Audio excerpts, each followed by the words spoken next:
est bon, amen. Juste avant qu'on se mette dans la parole,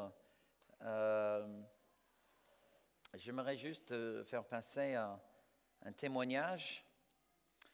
Il y a quelques mois, je vais peut-être juste laisser la personne parler un petit peu, parce que c'était quand même assez remarquable ce que Dieu a fait.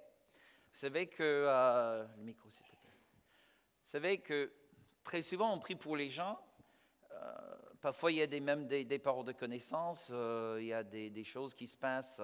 Et bon, on n'a pas toujours l'occasion ni le réflexe de dire oui, ça serait bien de témoigner de ce que Dieu a fait. Mais c'est vrai qu'à force d'entendre les appels, à force de voir les gens qui reçoivent la prière, parfois on peut se demander, mais y a-t-il vraiment quelque chose qui se passe? N'est-ce pas? Parce que si on constate que, si on n'en parle jamais, parfois le silence, ça s'interprète et on peut penser que rien ne se passe de vrai. Mais là, Dieu a fait quelque chose assez remarquable. Et on est vraiment bénis aujourd'hui. Dominique Bordelais est avec nous. C'est une sœur en Christ. Elle fait partie d'une autre église. Mais elle est la sœur naturelle de Maryse Rocard. Maryse et Martin font partie de notre église sœur en Martinique. Et en fait, Dominique, c'est la sœur de Maryse. Et puis, lors du passage de Maryse au mois de novembre, si je ne me trompe pas, elle a amené sa sœur ici au culte et pour qu'elle puisse recevoir la prière pour la guérison physique. Et puis, j'aimerais qu'elle vous raconte le reste. Dominique, est-ce que tu veux bien venir sur le devant? Est-ce que la famille, vous voulez bien l'applaudir?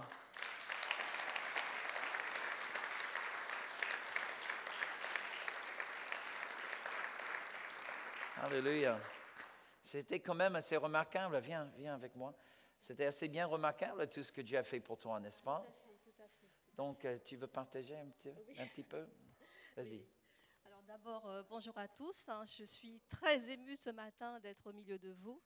Mais c'est vraiment la grâce de Dieu si je me tiens ici parmi vous aujourd'hui. Parce que le diable avait déjà signé mon arrêt de mort. Il m'avait prévenu par des rêves un peu bizarres où il me menaçait, il me disait pour toi c'est terminé. Et j'avais pas prêté attention à cela. Et puis un beau jour, c'est vrai que j'avais un petit peu, ça c'est très important, j'avais un petit peu délaissé les choses de Dieu. Je priais à peine. J'attendais toujours la dernière minute avant de me coucher pour prier. Et quand je commençais à prier, je m'endormais. Et je priais 2-3 petits mots. Je ne lisais plus la parole de Dieu. Et donc, voilà, c'était tout ça, je pense, qui avait aussi donné accès au diable. Et malheureusement, quand j'ai fait un examen mammographique, c'était en novembre dernier, on m'apprend que j'avais un cancer du sein gauche. Et là, c'était pour moi, comme je l'ai dit à mon mari, j'ai déjà eu beaucoup d'épreuves depuis que je suis dans le Seigneur, mais béni soit Dieu, il m'en a toujours sorti. Mais cette épreuve-là, je me sentais toute petite comme ça, et elle était grande comme une montagne. Et béni soit l'Éternel qui m'a fortifiée, qui m'a donné tout d'abord Ésaïe à écouter, Ésaïe 41, où il disait « Je suis l'Éternel qui t'appelle par ton nom, je t'ai choisi d'une extrémité lointaine. Je t'aime, je viens à ton secours, je te soutiens de ma droite triomphante. » Et je n'ai pas été rassurée, malheureusement, parce que je n'étais pas tout à fait en bonne communion avec le Seigneur. Donc, j'étais toujours très perturbée par cette maladie. Et puis, je me suis rappelé que le Seigneur a dit, si on s'humilie, si on revient à lui, si on se repent de tout notre cœur, il est capable de nous pardonner et de revenir vers nous et de nous bénir, de nous guérir, de nous consoler, de nous fortifier. Et je le remercie parce que c'est lui-même, par le Saint-Esprit, qui m'a rappelé cette parole. Et je me suis humiliée et je me suis aussi rappelé qu'il a dit « Invoque-moi au jour de la détresse, je te répondrai, je te délivrerai et tu me glorifieras. Alors je l'ai mise à l'épreuve et je lui ai dit, je lui ai rappelé cette parole. Et une nuit, il me réveille et il me dit, lis le psaume 118. Et là, je n'étais pas encore opérée. Et j'ai lu le psaume 118 qui dit,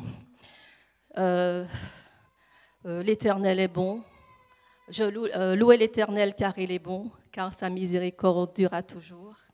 Et un peu plus loin, il dit dans le même psaume, je suis l'Éternel, je te soutiens de ma droite triomphante. Il me rappelle ce qu'il m'avait dit dans Ésaïe, la droite de l'Éternel se manifeste, la droite de l'Éternel est toute puissante, la droite de l'Éternel se manifeste. Alors à ce moment-là, j'ai compris que Dieu avait déjà commencé à agir. Mais je n'avais aucune preuve, mais ma foi avait commencé à remonter. Et puis, quelques jours plus tard, j'ai été donc opérée. Mais avant l'opération, tout au début, quand j'ai su cette mauvaise nouvelle, la tumeur cancéreuse mesurait 22 mm.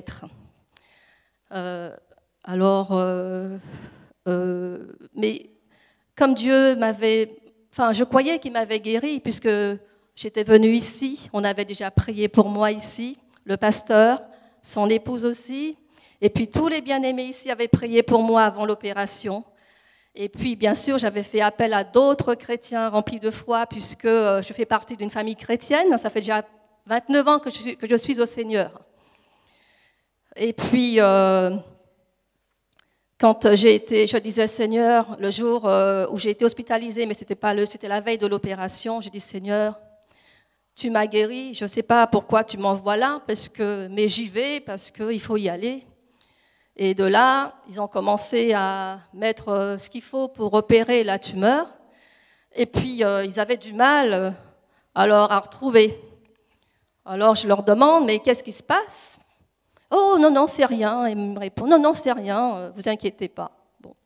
Et puis, c'est après que je l'ai su, donc une fois que j'ai été opérée, quand j'ai eu les comptes rendus, qu'en fait, à la veille, quand ils recherchaient la tumeur, qui était de 22 mm, elle était déjà descendue, enfin diminuée, elle était passée de 22 mm à 7 mm. Gloire à Dieu, béni soit l'Éternel. Et donc, le jour de l'opération, cette tumeur était passée à plus que 3 mm. Et les suites qui ont été... Alors, avant d'arriver à tout ça, je voulais quand même vous dire que quand on vous prélève la tumeur, on prélève une bonne partie autour pour vérifier s'il y a des cellules cancéreuses, c'est-à-dire des métastases. Et puis, moi, je priais, je disais, Seigneur, parce que dans l'attente, il y a au moins 3 semaines après l'opération et l'analyse de tout ce qui a été prélevé, il y a au moins 3 semaines d'attente pour savoir au cas où il y aurait eu des métastases. Donc, c'est très, très long, 3 semaines. Dans ces cas-là, c'est très, très, très long. Mais béni soit l'Éternel, encore une autre nuit, il me réveille, et là, il me donne 2 psaumes qui ont le même titre dans Louis II. Je ne sais pas dans les autres versions s'il y a des titres, mais dans Louis II, le titre de ces 2 psaumes à la fois, le 18 et le 34, comportait comme titre « Louange après la délivrance ». Alors que je n'avais pas encore les résultats définitifs. Mais béni soit Dieu. Et surtout le psaume 18, c'est pour cela que pour revenir à ce que je vous avais dit au départ par rapport à la mort, la Bible dit que les liens de la mort m'avaient environné, dans le psaume 18. Je pense que vous connaissez un petit peu la suite, je ne vais pas rester trop longtemps, mais surtout quand Dieu dit que l'Éternel a abaissé les cieux. Il est descendu de son trône de gloire et il est venu me secourir. Il a étendu ses mains, il m'a saisi des grandes eaux. Il m'a mise au large. Il s'est irrité parce que mon ennemi m'avait surprise pendant ma détresse. Il s'est fâché contre mon ennemi. Il a poussé, détruit, éloigné à jamais par le souffle de ses narines, qui était très très fort. Et Dieu m'a mise au large. Et il dit, il m'a sauvé, il m'a secouru, parce qu'il m'aime. Alors béni soit l'Éternel. Donc à la suite de ça, ce sont des suites simples, par la grâce de Dieu. Alors merci pour toutes vos prières. Et aujourd'hui, je suis contente de témoigner parce que j'avais promis à l'Éternel de le faire. Et il me le permet aujourd'hui. Je remercie le pasteur avec toute l'Église qui m'écoute aujourd'hui. Que Dieu vous bénisse et vous secoure en toutes choses. Perdez pas courage, mais surtout, restez toujours en communion avec Dieu. Car, voilà, enfin, vous avez compris. Que Dieu vous bénisse. Merci. Reste avec nous juste un instant, Catherine. Alléluia. Étendez la main, Seigneur. Nous te remercions pour cette femme. Seigneur, tu lui as sauvé la vie. Tu lui as rajouté des années à sa vie ici sur la terre. Et ce n'est pas pour juste améliorer son confort. Seigneur, c'est vraiment pour qu'elle puisse accomplir la mission pour laquelle tu l'as choisie il y a ces vingtaines d'années. Et Seigneur, tu l'as rempli à nouveau de ton Esprit Saint. Alléluia. Et tu confirmes quelle est cette mission, quelle est cette tâche et ce don que tu lui as donné au nom de Jésus. Et nous te remercions pour sa fidélité et sa consécration jusqu'au bout de ce chemin au nom de Jésus et pour sa gloire. Alléluia. Et tout le monde dit Amen. Amen. Amen. Alléluia.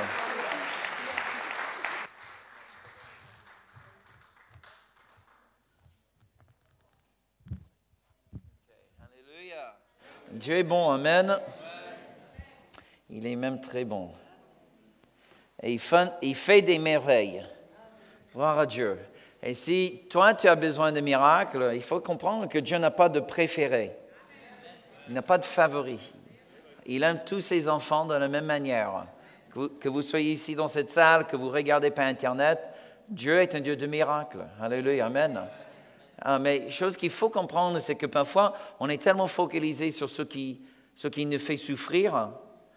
On a plus de foi dans la souffrance que nous avons dans la puissance de Dieu qui est là pour nous délivrer. Alléluia. Il n'est jamais question d'avoir plus de foi. Il est question de connaître mieux ton Dieu. Parce que si tu savais à quel point ton Dieu est fidèle, à quel point ton Dieu, il est rempli d'amour, comment il est ému même à ton égard. Si tu savais à quel point il est prêt à faire bouger les cieux, l'univers, juste pour venir à ton secours, tu ne douterais plus jamais, même pas pour une seconde. Alléluia. Amen. Et il faut comprendre que la vie dans laquelle nous vivons, il y a des choses qui arrivent. Je parlais dimanche dernier dans l'un de nos cultes avec un jeune homme, pas converti, assez typique, français, vraiment avec tous ses arguments. Si je ne vois pas, je ne crois pas. Si je ne peux pas le toucher, si je ne peux pas le mesurer, pour moi, ça n'existe pas. Et ma première question était, est-ce que tu crois à l'amour? Ben oui, bien évidemment, je crois à l'amour. Que tu arrives à le toucher, il était piégé. Le pauvre gars. C'était un jeune, malheureusement.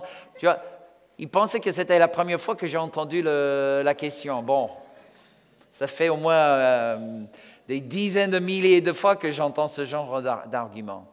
Mes amis, on marche par la foi et non par la connaissance. Amen. Et ce qui est le plus difficile pour nous, les Occidentaux, c'est de mettre la foi au-dessus de la connaissance et de l'intelligence. La foi n'est pas l'absence de l'intelligence. C'est juste que la foi domine l'intelligence. C'est de reconnaître qu'il y a des lois qui sont supérieures à la loi de la nature. D'ailleurs, chaque fois que vous voyez un avion qui décolle, là, vous êtes en train de regarder justement une loi supérieure à la loi de la gravité. Les hommes étaient liés à la loi de la gravité. Ça veut dire qu'on ne pouvait pas voler comme un oiseau. On était liés à la terre. Jusqu'à ce qu'on découvre une loi qui nous permettait de triompher la loi de la gravité. Amen. Les lois spirituelles sont exactement pareilles. Les lois sont aussi réelles, même plus réelles, que les lois de la physique. Amen. Dieu a créé le monde par la parole. À l'intérieur de chaque cellule de ton corps se trouve la présence de Dieu. La guérison, de quoi il s'agit? Il s'agit tout simplement que Dieu, il fait venir une parole. Ce n'est pas du magie. C'est vraiment quelque chose de physiologique. Il envoie la parole qui restimule la présence à l'intérieur de la cellule. Et ça régénère cette présence. Et ça repousse la maladie. Ce n'est pas plus compliqué que ça, mes amis. C'est juste simplement qu'il y a une loi supérieure à la loi de la physique. Alléluia. Bon, on en parlera de ça peut-être une autre fois, mais merci beaucoup, Dominique, d'être présent, d'être parmi nous ce matin, et merci pour ce merveilleux témoignage. Alléluia. Amen. Dieu est bon. Vous savez, il y a 3 besoins de chaque être humain sur la terre. Les besoins, ce qu'on appelle les besoins psychologiques. Je ne vais pas vous faire un cours de psychologie, ce n'est pas le lieu. Mais il est important à savoir que où tu vas dans le monde, quelle que soit la culture où tu te retrouves, quelle que soit la situation économique, quel que soit le niveau de l'éducation, chaque être humain a ces 3 besoins. Okay? Premier besoin, c'est le besoin de la sécurité, d'être rassuré, d'être sécurisé. Deuxième besoin, c'est le besoin de la valorisation. Il a besoin d'être valorisé, de se sentir utile, à sa place, on peut dire aimé dans ce sens-là, mais il est valorisé. C'est un besoin émotionnel. Et puis le troisième besoin, qui fait sujet de notre message ce matin, il a besoin d'appartenance. Il a besoin d'appartenir à quelque chose. L'homme, c'est vraiment une espèce assez particulière dans le cas qu'il a du mal à vivre avec les autres, mais il en a besoin. C'est la seule espèce qui est aussi dépendante de sa mère et père, de sa mère et de son père, pendant aussi longtemps. Vous vous rendez compte, pour un être humain, de retrouver son autonomie entière, il faut quoi? 18 ans environ? Il y a même quelques-uns au milieu de leur vingtaine qui sont toujours à la maison. Extraordinaire. Je ne regarde à personne. Alléluia. Appartenance. Et j'aimerais vous parler aujourd'hui de la joie d'appartenir. La joie, pas le devoir, mais la joie d'appartenir. Vous me regardez comme si déjà je parle en chinois, mais ce n'est pas du chinois, c'est mon français, c'est vrai, c'est mon français, le petit Robert. Mais c'est bizarre votre réaction. Mais ça confirme ce que je pensais. Parce que dans mes préparations, j'ai dit, mais Seigneur, ce message, ça ne va pas passer. Pas en France. Pourquoi? Parce que le français, en général, ne prenez pas offense, mais le français, en général, c'est très individualiste. Okay? Le français, il aime parler de la solidarité. Mais en fait, la solidarité pour le français, en général, pas pour vous, parce que vous êtes tellement sanctifiés, vous. Je ne parle pas de tous les autres Français, d'accord? Le Français, quand lui parle de la solidarité, c'est ta solidarité avec lui. C'est-à-dire quand lui est dans les détresses, toi, tu as une obligation à son égard. C'est ça la solidarité. Ça n'a rien à voir avec une obligation sur lui à te soutenir. Non, ce n'est pas ça la solidarité. Ça, c'est le légalisme, un truc bizarre. Ah ben non. Solidarité, c'est quand j'ai besoin, tout le monde est là pour moi. Hello. J'ai raison, j'ai tort. Non, c'est ça le problème quand on parle aujourd'hui d'appartenir à quelque chose. On est vraiment face à un défi gigantesque. Le français, en général, Il y a des exceptions et merci Dieu pour les exceptions. Mais en général, le Français n'a pas de bons souvenirs de la famille. Pour lui, les souvenirs, surtout de son enfance, au mieux, c'est très mitigé. Bon, ok. Pour ceux qui sont, ils ont les parents présents dans la salle, vous faites exception. D'accord. Non, mais sérieusement, pour la plupart de nous en France, on n'a pas forcément un bon souvenir de notre enfance. En plus, c'est très rare aujourd'hui de retrouver des familles nombreuses. Aujourd'hui, nombreuse veut dire 2 enfants. Les amis, ça n'a rien à voir avec le vieux temps en France. La France post-Deuxième Guerre mondiale, là où une famille nombreuse, quand on commence à dépasser les 10 enfants, là on dit, voilà, c'est une famille nombreuse. Amen. OK. Mais aujourd'hui, si on a 2, OK, c'est bon, on est vraiment comblé à 2. Si on a 3, oh là, déjà les parents font minorité. Là, 3, c'est oula, c'était une grande famille là. 3 enfants. Vous vous rendez compte, 3 enfants. La voiture, ça passe à peine. Si tu rajoutes un 4e, la voiture, ça ne marche plus, quoi. Il faut un bus. N'est-ce pas? C'est incroyable. Hein? Mais vraiment, comment les choses ont changé depuis, en peu de temps en France. On devient vraiment, et puis là, et je ne parle même pas du divorce. Le divorce qui fait ravage pour un enfant. Vous savez, j'ai fait mes études dans la psychologie et j'ai focalisé sur l'enfance. Et pour un enfant de voir ses parents divorcés, c'est pire que de perdre un parent par la mort. Au niveau du le traumatisme émotionnel. Mais c'est vrai que d'avoir 2 parents qui se bagarrent tout le temps, c'est pas bien non plus. Mais c'est ça, le problème est là, mes amis. On a du mal à vivre ensemble. Hello. Et c'est vrai ou pas vrai? OK? Bon, encore une fois, pas beaucoup d'amen ici ce matin. Et soit vous êtes en train de réfléchir, ou vous cherchez déjà la sortie de la salle. J'étais juste curieux dans mes préparations. Et parce que l'une des choses qui m'a remarqué en venant en France, bon, maintenant ça fait presque un quart de siècle, ça fait longtemps, mais quand on a commencé à avoir des enfants, quand on a fondé la famille, parfois on voulait aller manger quelque part. Trouver un restaurant qui était vraiment orienté vers la famille, qui était vraiment à l'accueil de la famille, les enfants, etc., à part McDo et les autres fast-food.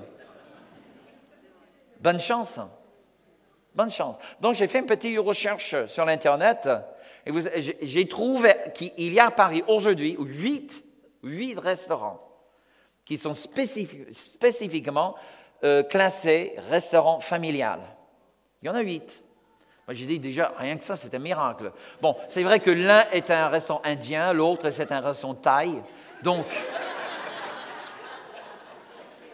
bon, maintenant, si tu as mangé indien ou thaï, OK, gloire à Dieu, mais bon, ça reste 6. Dans une ville à la taille de Paris, c'est pas énorme, mes amis. Rien que ça, c'est-à-dire qu'il y a une espèce de... Quand papa et maman veulent s'amuser, on laisse les enfants à la maison et nous partons. C'est ça le message subliminal. Et croyez-moi, mes amis, les enfants comprennent. Les enfants le reçoivent, même si on ne dit rien. Mais ils captent le message subliminal. Papa, maman vont aller vraiment avoir un bon moment ensemble, mais ça veut dire on ne peut le faire que sans vous.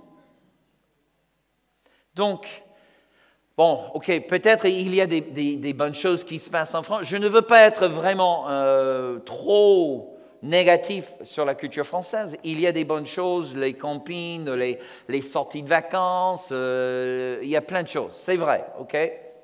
Soyons équilibrés dans l'analyse. Néanmoins, on a quand même, il faut l'admettre, on a une culture aujourd'hui en France très individualiste. Très individualiste.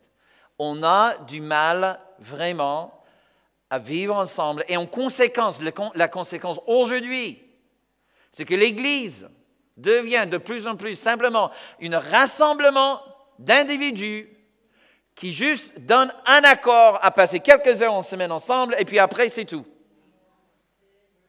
Hello!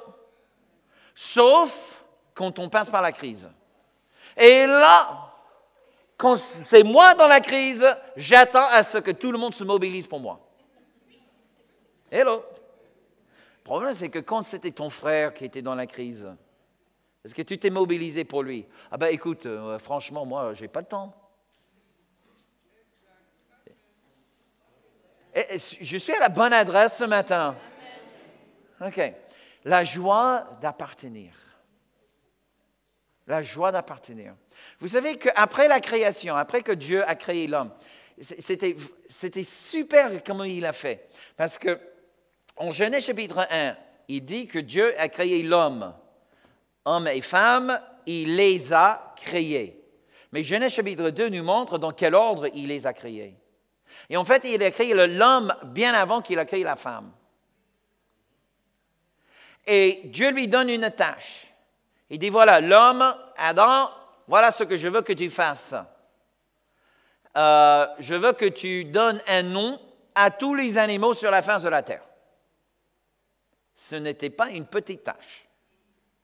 Combien de temps Adam a pris pour donner un nom, attribuer un nom à tous les animaux sur la face de la terre? Un bon moment. OK? Et à chaque fois qu'il voit un animal, imaginez, il arrive aux girafes. Où est-ce qu'il est cherché pour trouver le nom girafe? J'en sais rien. Mais bon, bref. Il voit un truc qui ressemble un petit peu à un cheval avec un cou très long. Il dit, ah, c'est bizarre parce que mâle et femelle. Fascinant. Mâle et femelle. Ils vivent en tribu. Il y a plusieurs, il n'y a pas qu'un seul. Il passe, je ne sais pas, le poisson. Il voit le truc qui nage dans l'eau, il dit, voilà, poisson. Et je ne sais pas comment il a vu mâle et femelle, mais en tout cas, il a vu, ok, il a su. Ça veut dire qu'en face de chaque espèce, dans la création de Dieu, il a constaté qu'il y avait le mâle et la femelle, et puis que tout le monde vivait en communauté, à part lui. Parce que Dieu lui avait dit, il n'est pas bon que l'homme soit seul. C'est la seule fois où Dieu a dit un mot négatif après la création. Tout le reste était bon. Il crée les étoiles, Dieu dit c'est bon. Il crée la terre, il dit c'est bon. Il crée la lune, le soleil, il dit c'est bon. Il crée les arbres, surtout la mangue, il dit c'est bon. Tout ce qu'il a créé, il a dit c'est bon. Et il arrive à l'homme, il crée l'homme, il dit voilà, mon image, oh là, mais c'est pas bon qu'il soit seul. Après, il l'envoie dans le monde entier pour attribuer un nom à tous les animaux. Il est confronté de sa solitude. C'était comme si Dieu voulait vraiment renforcer à l'homme la parole qu'il avait déjà reçue. Et puis en voyant tout le monde, toute la création de Dieu qui vivait en communauté, c'était comme si Dieu renforçait à chaque fois que Adam donne Monsieur Girafe, Madame Girafe, Monsieur Singe, Madame Singe, Adam et personne d'autre. Et Dieu, il entendait à nouveau l'écho de la part de Dieu. Ce n'est pas bon que tu sois seul. Ce n'est pas bon que tu sois seul. Ce n'est pas bon. Et cet écho résonnait dans l'âme de l'homme. L'homme est créé à vivre en communauté, mes amis. C'est uniquement en communauté que nous trouvons le reflet de Dieu.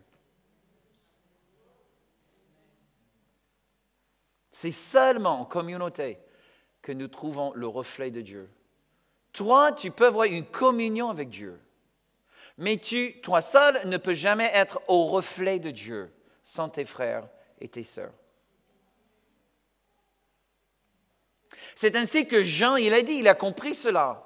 Lorsqu'il a dit, Tu ne peux pas dire que tu aimes Dieu si tu n'aimes pas ton frère. Impossible dans l'économie céleste. Il faut aimer son frère, parce que sans ton frère, tu ne retrouves plus l'image de Dieu, le reflet de Dieu. En 1 Pierre chapitre 2, si vous avez ça, sinon, si on peut l'afficher. On avait un petit souci avec nos camarades ce matin. J'espère que nos internautes sont encore là avec nous. 1 Pierre chapitre 2, et les versets 9 et 10. 1 Pierre 2, 9 et 10 nous dit ceci. Vous, au contraire, vous êtes une race élue, un sacerdoce royal, une nation sainte, un peuple acquis, afin que vous annonciez les vertus de celui qui vous a appelé des ténèbres à son admirable lumière. Vous qui autrefois n'étiez pas un peuple, et qui maintenant êtes le peuple de Dieu. Appartenance. Vous qui n'aviez pas obtenu miséricorde, et maintenant vous avez obtenu miséricorde. Mais remarquez, frères et sœurs, que la miséricorde suit l'appartenance.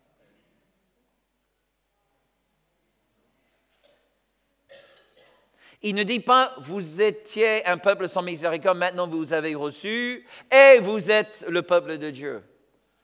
Non. Il dit, vous êtes maintenant le peuple de Dieu. Et vous avez reçu. Alléluia. Vous voyez l'ordre dans le regard de Dieu. 1 Corinthiens 6. 1 Corinthiens chapitre 6 et le verset 19 et 20. 1 Corinthiens 6 et les versets 19 et 20 nous disent ceci. Ne savez-vous pas que votre corps est le temple du Saint-Esprit qui est en vous, que vous avez reçu de Dieu? Vous allez aimer ça, les Français. Et que vous ne vous appartenez pas à vous-même.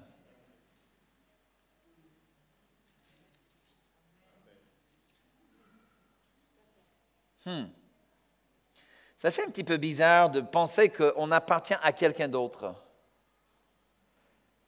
Verset 20 nous dit ceci. « Car vous avez été rachetés à un grand prix. Glorifiez donc Dieu dans votre corps et dans votre esprit qui, quoi? Qui appartiennent à Dieu. » Regarde ça.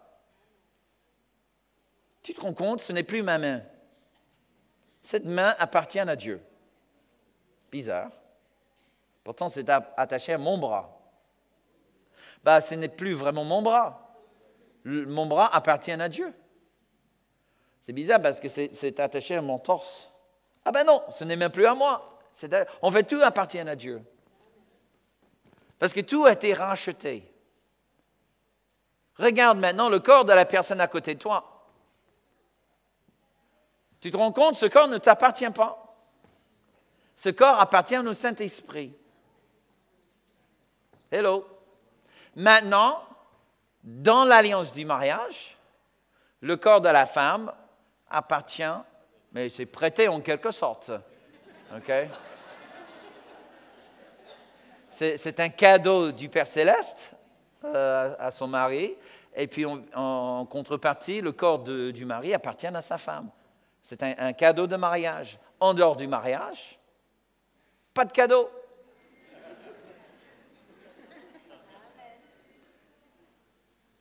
Et c'est assez clair pour tout le monde. Mais qu'est-ce qu'il n'entend pas ça, le pasteur? OK? Alléluia. C'est comme ça que, voilà, j'ai pas écrit la Bible. Il y a plein de versets que j'aurais modifiés si c'était à moi, mais c'était pas à moi. C'est à moi de l'appliquer, c'est seulement, c'est ça. Bon, OK. 1 Jean chapitre 4, rapidement. Dernier texte. 1 Jean chapitre 4. Et le verset 4. 1 Jean 4, 4. Voilà, le premier 4 dans la Bible. Vous, petits enfants, vous êtes de Dieu. Et on peut dire, vous appartenez à Dieu. Et vous les avez vaincus, les mauvais esprits, Parce que celui qui est en vous est plus grand que celui qui est dans le monde. Mais vous avez vaincu les mauvais esprits. Pourquoi? Parce que vous n'êtes pas à vous-même. Vous n'êtes plus à vous-même. Vous appartenez à quelqu'un d'autre. Et c'est grâce à l'appartenance que j'arrive à vaincre.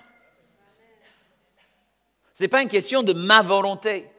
Si, en partie, mais c'est vraiment grâce à ce que lui, il est pour moi. Je ne suis plus à moi-même. J'appartiens à quelqu'un d'autre. Qu'est-ce que ça signifie de s'appartenir? Bon, un dictionnaire me dit, parce qu'en tant qu'anglophone, je consulte toujours les dictionnaires pour savoir ce que vous entendez par le mot. Un dictionnaire m'a dit se rattacher à quelque chose ou quelqu'un. Se rattacher. Un autre a dit faire part de quelqu'un ou de quelque chose. Se rattacher, ça m'a vraiment intrigué. Se rattacher. Ça veut dire que si j'appartiens, il y a un processus par lequel je passe pour me coller à quelque chose ou à quelqu'un. Lorsque j'ai épousé Catherine, je me suis attaché à elle. En conséquence, maintenant, je lui appartiens. Elle s'est attachée à moi, maintenant, elle m'appartient.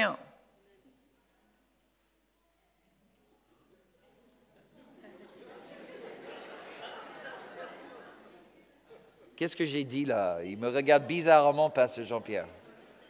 OK? Quand j'ai donné ma vie à Jésus, pareil.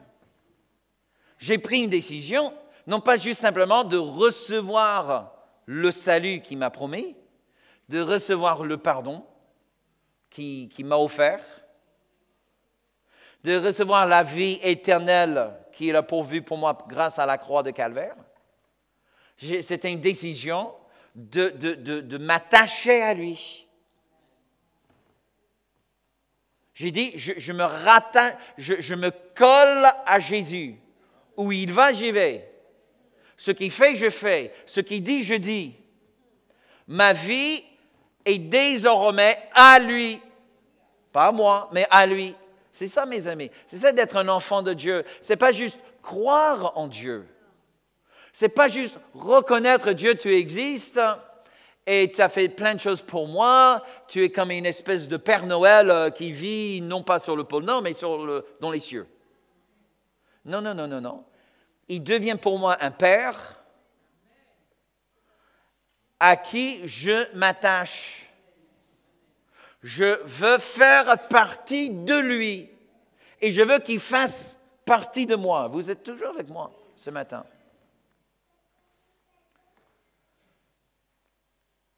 Le besoin chez l'être humain, l'être humain a besoin de s'attacher à quelque chose. Peut-être l'une des plus grandes tragédies, quand on a une famille dysfonctionnelle,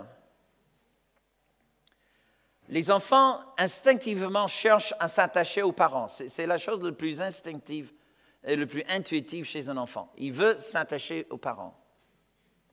Mais si les parents ne comprennent pas ce processus et ils ne construisent pas le pont nécessaire pour que l'enfant puisse avoir accès au cœur du père et de la mère, l'enfant va chercher à s'attacher à autre chose en dehors de la famille. Pourquoi? Parce que l'enfant, il a besoin de s'attacher. Hello. Bon, on lui dit que il est tellement dépendant et matériellement et émotionnellement de ses parents, mais lorsqu'il arrive vers l'adolescence,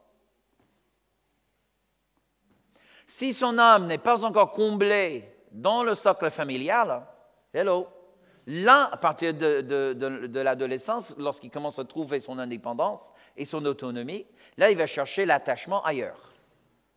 Hello. Et c'est à partir de là, il y a beaucoup de graves erreurs qui sont faites. Peut-être vous en avez fait pas mal dans la vie. Et pourquoi? Ce n'est pas que vous cherchez le péché, en quelque sorte. Vous cherchez un attachement, vous cherchez une appartenance. L'âme était assoiffée de trouver la chose qui allait te permettre à t'attacher à ça. Parce que ton âme est programmée pour le faire. C'est comme les oiseaux qui, à chaque changement de saison, ils s'envolent, en hiver, ils s'envolent pour le sud, et en été, ils s'envolent pour le nord. C'est un truc, c'est une espèce de radar intérieur qui dit à certains oiseaux, la saison change, il faut s'enlever. Ils n'y réfléchissent pas, ils le font, c'est instinctif. Pareil dans l'être humain. L'être humain a besoin de s'attacher à quelque chose. C'est instinctif. Hello. S'il y a un problème dans le couple, s'il y a des troubles ou des tremblements dans le socle familial, l'enfant sera déstabilisé dans la famille, il va chercher ailleurs. Amen. Donc c'est pour ça que quand il rentre à la maison et il ne reçoit qu'une claque parce qu'il est cherché ailleurs, et, tu vois, l'enfant, il est dans un état de confusion, il ne comprend pas. Parce que c'est la chose la plus naturelle pour lui. S'il faut aller à une boîte de nuit pour s'attacher à quelque chose, il le fait. Ce n'est pas la boîte de nuit qui lui intéresse autant que l'attachement, l'appartenance. On a dans les cités un énorme problème. Des gangs. Mais c'est quoi un gang? C'est une bande à laquelle je peux m'attacher. Parce qu'attacher à la famille, c'est impossible. Ma famille est tellement dysfonctionnelle, ça ne marche plus. Je ne veux pas... Ça, c'est un bateau qui coule. Hello. Donc, je vais chercher une chose à laquelle je peux m'attacher. Vous êtes toujours là. Donc, c'est quoi l'Église? Justement, c'est quoi une Église? Tu vois, on a un phénomène aujourd'hui, partout dans le monde, où les gens sont en déficit d'appartenance. C'est vraiment un phénomène dans le monde entier. Tous les êtres humains vivent, il y a quelques exceptions dans le monde, mais ce sont des exceptions. OK? Mais on vit vraiment dans un déficit d'appartenance. On est endetté. C'est comme si tu es déjà affiché à la Banque de France, et là tu vas aller à la banque pour demander un prêt. Bonne chance. Parce qu'ils vont déjà regarder les tableaux et dire « Oh là là là là, mais vous devez déjà tellement d'argent et vous nous demandez un prêt? Hello! » Mais qu'est-ce qu'on a dans l'Église? On a dans l'Église les gens qui arrivent en déficit d'appartenance et ils demandent un prêt de confiance. Mais ils sont déjà tellement endettés. Hello! Ah, mes amis, pour construire une famille, là, il faut un miracle de Dieu. Mais gloire à Dieu, Dieu est un Dieu de miracles. Alléluia. Mais il ne faut plus dire, « Oh, mais c'est pas normal que dans l'Église, les gens ne sont pas gentils. » C'est comme d'aller à un hôpital et dire, « Oh, c'est pas normal, il n'y a que des malades ici. » Ben alors, c'est un hôpital. Et une église, c'est quoi? Une église, c'est un endroit là où on entend parler de la famille, non pas parce que nous sommes déjà arrivés, hello, mais parce que nous ne sommes que des orphelins. Merci pour les 3 amens. Mais on n'est que des orphelins qui t'en cherchent. On recherche l'appartenance. Ce n'est pas que nous l'avons perfectionné. Il y a toujours un décalage, mes amis, entre le message prêché et la vie vécue. Mais on ne peut pas baisser le message. Et c'est ça ce qui m'inquiète le plus dans le milieu des églises. Parce qu'on n'arrive plus à vivre en tant que famille, on baisse le message, on change le message, on dit non, on va juste faire un rassemblement parce que franchement, famille, c'est trop difficile. Et on transforme le message en quelque chose comme un juste rassemblement. OK, on va vous bénir, mais si tu as un vrai problème, va voir ton psychologue. Hello. Pourquoi? Parce que vivre en famille est vachement difficile. Si je vous dis aimer Dieu, ben, la Bible dit Dieu ne déçoit jamais. Aime ton frère. Ben, tu plaisantes. T'as vu mon frère?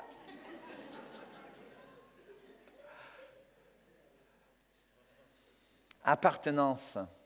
Tu vois, c'est pour ça que parfois, juste dire aimez-vous les uns des autres est presque frustrant. Parce que ce dont j'ai vraiment besoin, c'est de pouvoir m'attacher à toi. C'est le besoin au fond de moi. T'aimer, si vous voulez, me donne le véhicule pour m'attacher à toi. Mais ce n'est pas l'amour qui est simplement l'objectif. L'amour, c'est le véhicule qui me permet d'arriver à l'objectif qui est l'appartenance. Dieu veut un peuple. Il a toujours voulu un peuple qui était à lui. Il a choisi Abraham pour qu'Abraham soit à lui. Il a confirmé son alliance avec Isaac pour que Isaac soit à lui. Il a confirmé encore avec Jacob pour que Jacob soit à lui. Et les 12 tribus, il les a choisis pour que les 12 lui appartiennent. Cette déclaration extraordinaire après 3 siècles d'esclavage, Dieu dit, vous serez à moi et je serai à vous. C'est absolument la déclaration la plus extraordinaire et nous le trouvons en aucune autre religion depuis le début de l'humanité. C'est vraiment une déclaration extraordinaire, mes amis. Vous serez à moi et je serai à vous. Vous voyez, ce n'est même pas une question de service. Écoutez-moi, ce n'est même pas vraiment une question d'obéissance. C'est une question d'appartenance. J'appartiens à Dieu. Dieu m'appartient à moi. Alléluia. Je suis à lui, il est à moi. Tout le reste, c'est juste le résultat de ce premier. Alléluia. Et honnêtement, le fait que je m'appartienne à vous et vous m'appartenez, c'est encore un résultat de cette première appartenance entre moi et Dieu. Alléluia. Nous appartenons à Dieu. Pierre, il a dit, autrefois, vous n'étiez pas un peuple. C'est-à-dire, vous n'aviez aucune identité. Pourquoi? Parce que votre identité est liée à votre appartenance.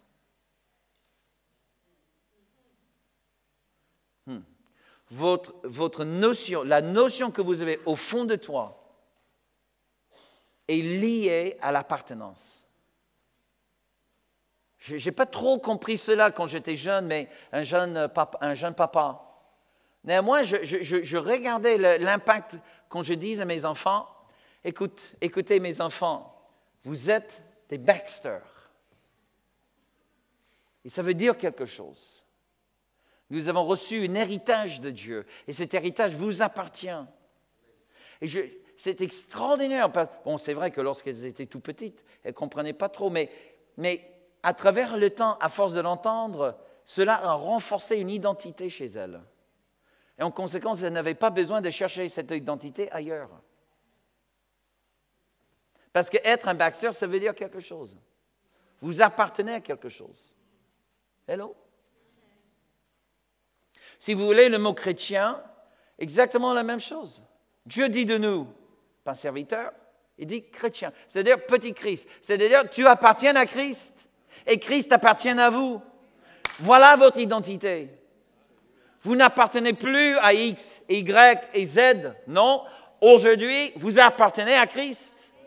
Et Christ vous appartient, donc votre identité est déjà intacte. Comment faire pour se rattacher à?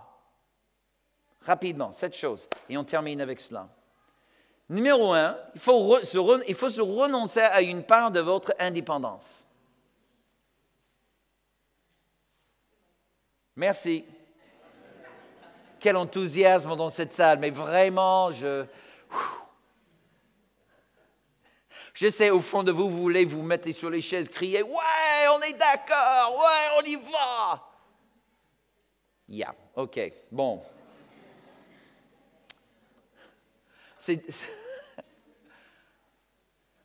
Dans un mariage, il y a toujours une espèce de pendule.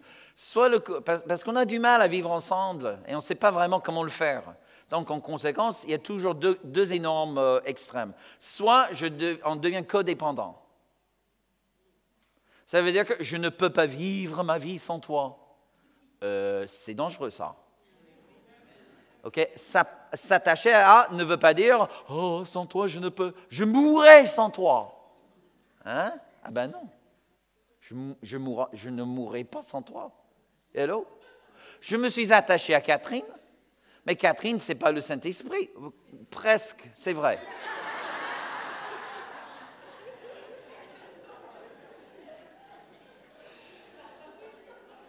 Mais elle n'est pas le Saint-Esprit. Je ne peux pas vivre sans Dieu. Amen. Je me suis attaché à Catherine, mais je ne lui jamais, je ferai jamais, parce que c'est quasiment de mettre une prison, mettre une attente sur elle, démesurée, dont elle n'est pas capable à répondre. Si je lui dis, oh, sans toi, je mourrai, je ne pourrai plus vivre sans toi. OK, ça passe dans les films.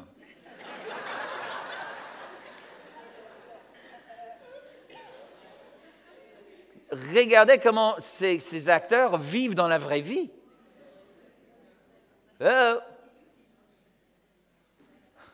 Amen. Elle n'est pas Dieu. Je m'attache à elle, mais je peux vivre sans elle. Mais je ne peux pas vivre sans Dieu.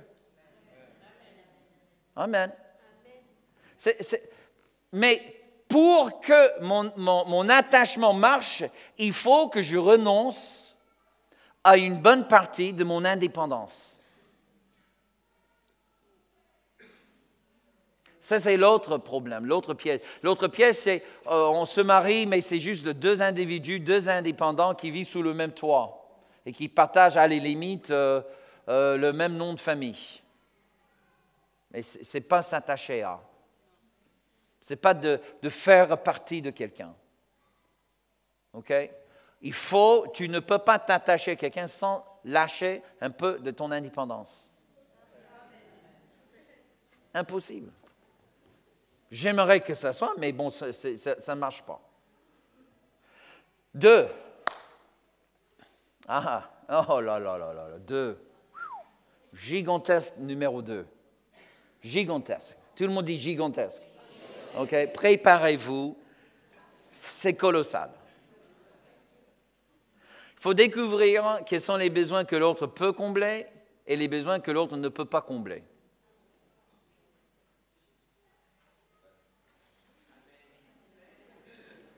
Merci, il y a 2 ou 3 là qui me suivent, d'autres sont en train de réfléchir.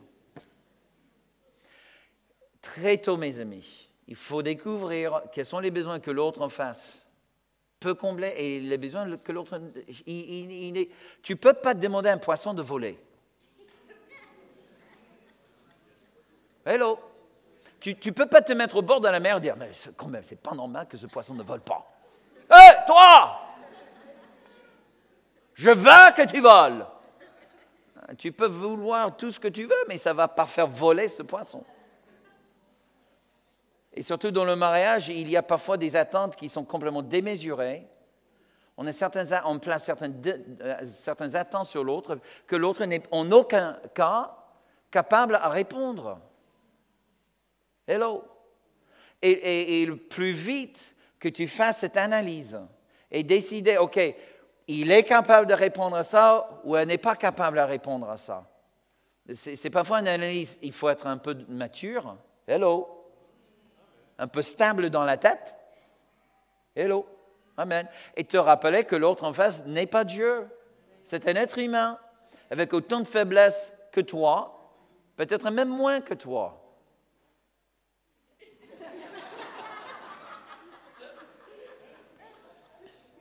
D'accord? Et découvrir. Maintenant, point numéro 3, très important, colossal, gigantesque. Numéro 3, il faut s'intéresser à l'autre. Ah bah. Quelqu'un a demandé, prie pour moi, pasteur, pour que je trouve l'âme sœur. Dieu connaît mes besoins. Dieu connaît mes désirs. J'ai dit, oh mon Dieu, j'espère qu'il reste célibataire.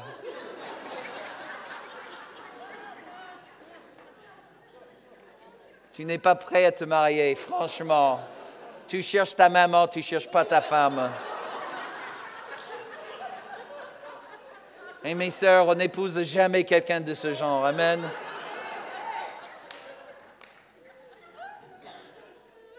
Une femme veut un homme, pas un garçon.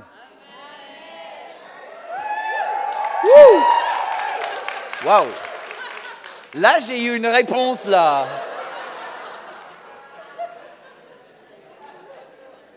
Je reviens sur le point numéro 3. S'intéresser à l'autre, OK?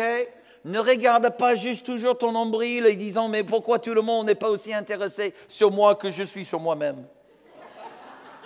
Écoute, tu n'es pas, voilà, flash, news, OK? Tu n'es pas le centre de l'univers. Hello?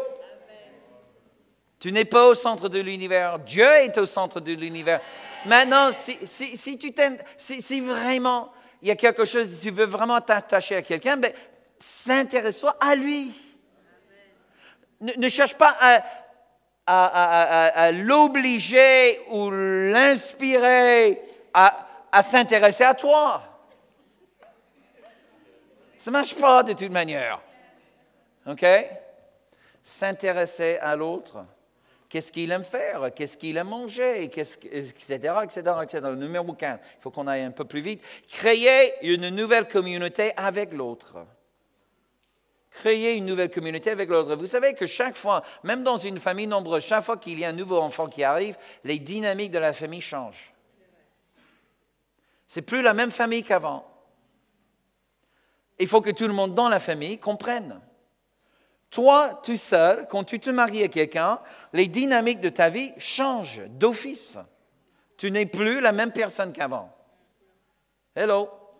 Ah, c'est flash pour quelques-uns. Il faut qu'on fasse un séminaire sur le mariage. OK. Amen. Mais tu n'es plus la même personne. Tu ne peux pas rester le même. Et dès que l'enfant arrive, hello, messieurs, tu vas perdre ta place honorée. Maintenant, le focus principal dans la famille, ce n'est pas toi, messieurs, c'est l'enfant. Ah bon? Pourquoi?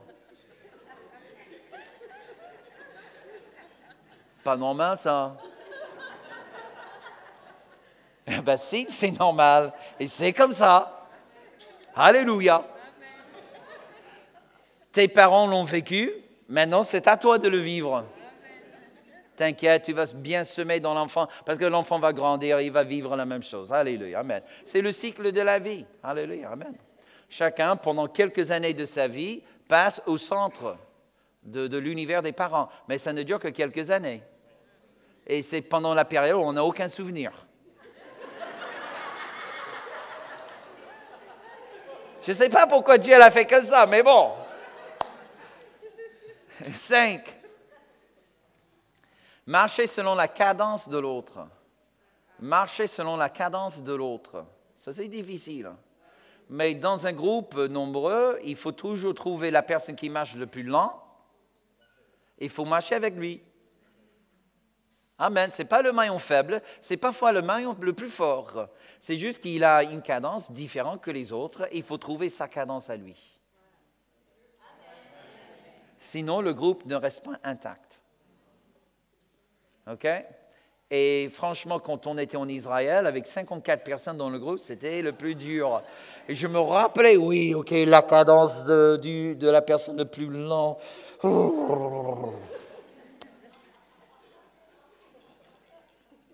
Il faut contribuer à la culture de la communauté. Il faut contribuer.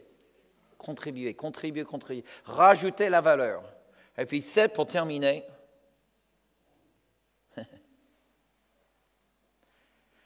Il faut devenir partenaire, actionnaire avec le groupe. La raison pour laquelle je vous donne tout cela, c'est parce que une fois par an, quand on prépare pour la fête de l'Église, on parle justement de ce que ça signifie d'être un membre de l'Église. Mais être membre, vraiment, pour moi, ça revient à ce mot appartenir, s'attacher à, de faire partie d'eux. De comprendre que Dieu, il est là, Dieu est au milieu de nous. Déjà, être membre, ça signifie quoi? Déjà, on s'attache à Dieu. Tu ne peux pas être membre de l'Église sans d'abord t'attacher à Dieu. C'est la première étape.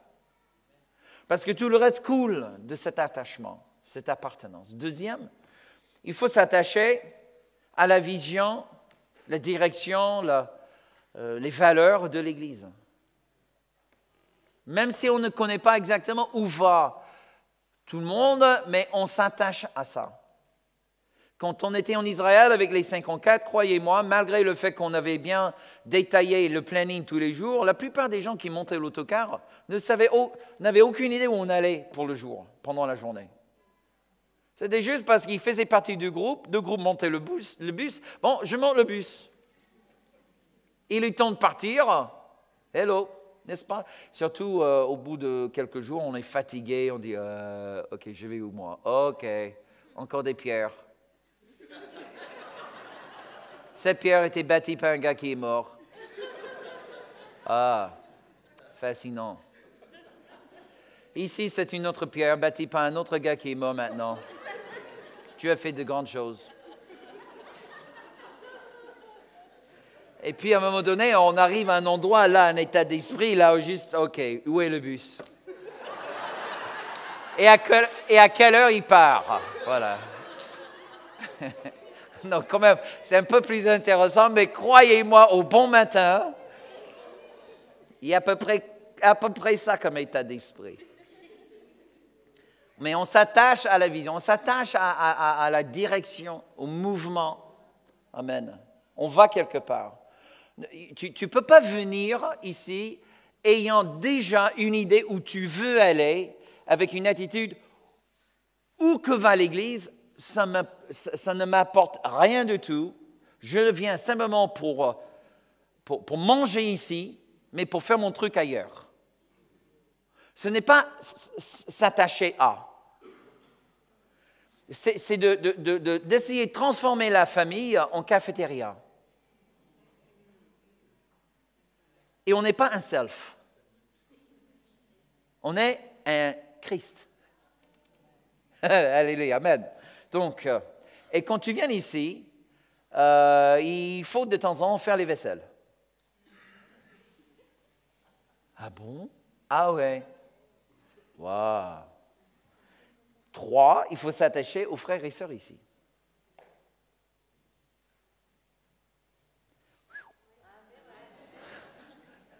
Je ne sais pas s'ils attendaient une autre blague ou une anecdote drôle. Non, c'est la fin du message, en fait. Je signe, c'est la fin. Désolé de terminer sur un point un peu morbide. Un peu décourageant, ténébreux, je ne sais pas, mais bon. Mais je sais que parfois le message de la famille est un message facile à prêcher, difficile à vivre. Souvent, quand je regarde un petit peu ce que Dieu fait parmi nous, je dis, mais Seigneur, vraiment, on n'est pas plus qu'un orphelinat, ce n'est pas vraiment une famille. On fait notre mieux, mais comment veux-tu bâtir une famille avec des orphelins? OK, ne prenez pas ça mal, s'il vous plaît. J'essaie juste d'être assez correct dans notre analyse. Néanmoins, mes amis, Dieu veut une famille. Il ne veut pas juste un rassemblement. Amen. Il ne veut pas un club. Un club ne changera pas Paris, quelle que soit sa taille. Tu peux mettre des milliers de gens dans un seul bâtiment, mais ça ne fait pas une famille. Ça ne fait pas des gens stables, ça ne fait pas des mariages sains, ça ne fait pas des relations saintes. Hello. OK? Tu peux même acheter des musiciens professionnels pour les faire jouer tous les dimanches pour avoir une musique qui est vraiment au top, mais ça ne crée pas une ambiance de famille. On peut faire un concert tous les samedis matins, dimanche matin. Mais le concert, ça va produire de bons feelings parmi les gens qui sont là, mais il n'y aura aucun impact dans la ville. Et Dieu nous a envoyés ici pour avoir un impact dans la vie de Paris, dans la capitale. C'est pour fonder quelque chose, bâtir quelque chose ici qui peut, rien que par notre état d'être, changer l'ambiance autour. Alléluia. Mais pour cela, il faut des gens sérieux. Il faut des gens qui sont prêts à mettre le peu de capital, d'amour, de confiance et de tout le reste, de mettre le capital en jeu. De dire, OK, il me reste très peu dans la vie. Et j'ai déjà subi beaucoup de pertes dans ma vie ailleurs. Et ce n'est pas parfait ici non plus, mais je refuse de vivre dans la solitude. Je ne serai plus une île à moi-même en demandant que Dieu m'envoie les bateaux. Je vais m'attacher à. Je vais faire partie d'eux, même si cette chose n'est pas parfaite. Mais Dieu est là. Et Dieu m'a mis ici. Donc, je décide de m'attacher là. Jusqu'à ce que Dieu décide dans sa souveraineté de me faire attacher ailleurs. Et vous avez une autre promesse que dès que c'est clair pour vous, on vous bénit et on vous envoie avec toutes les bénédictions. Alléluia, il n'y a pas de contrôle. Il y a couverture, mais pas de contrôle. Mais mes amis, il faut décider de s'attacher.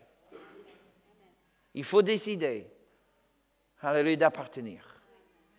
Amen. Levez-vous s'il vous plaît, Catherine.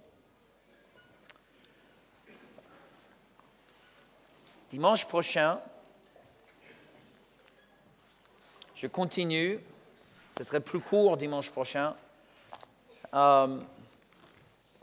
Mais nous aurons un moment pendant notre merveilleuse fête, de prier pour vous, de vous recevoir dans nos cœurs d'une manière plutôt officielle. Le côté officieux, ça dépend de vous. Mais le côté officiel, on peut le faire. Alléluia. Amen. Et vous n'aurez pas un certificat à mettre sur les murs. OK? J'expliquerai tout ça le dimanche prochain. Mais ce que je vous demande maintenant, c'est dans la présence de Dieu, il n'y a pas de forcing. Pourquoi? Parce que si Dieu veut que tu appartiennes à une autre famille, quel intérêt aurais-je à te faire appartenir ici? Tu n'auras pas la grâce. Amen. Je veux simplement que les gens à qui Dieu a appelé, à qui Dieu a donné la grâce, je veux simplement que ces gens-là appartiennent. Que seulement ces gens-là s'attachent. Alléluia. C'est plus facile comme ça. N'est-ce pas? Mais la question aujourd'hui, où est la place que Dieu a créée pour toi dans le corps de Christ? Amen. Le jour de la Pentecôte, 3000 ont reçu le baptême d'eau. Et la Bible dit que Dieu les a rajoutés à l'Église. Es-tu aujourd'hui un rajouté? Ou juste un électron libre qui flotte d'un lieu à un autre lieu, cherchant la bénédiction éternelle? C'est pas bon. C'est pas bon. Ce n'est pas bon que tu sois seul. Décide aujourd'hui. OK? Je ne demande pas à ce que vous deveniez aujourd'hui membre de l'Église du Bon Berger. Ça, on parlera de ça de dimanche prochain, d'accord? Mais aujourd'hui, je demande quoi? Je demande tout simplement que vous décidiez devant la présence de Dieu. Seigneur, je m'appartiens désormais à toi. Toi, tu appartiens à moi. Et je prends décision que selon la grâce que tu me donnes, selon la conduite de l'Esprit Saint, je vais trouver cette place que tu as pour moi et je vais m'attacher à cet endroit-là et je serai fidèle. Aussi longtemps que tu veux que je le sois. C'est ça ce que j'attends. Alléluia. Allez, levons tous les mains devant le Seigneur. Papa, nous sommes à toi. Nous ne sommes pas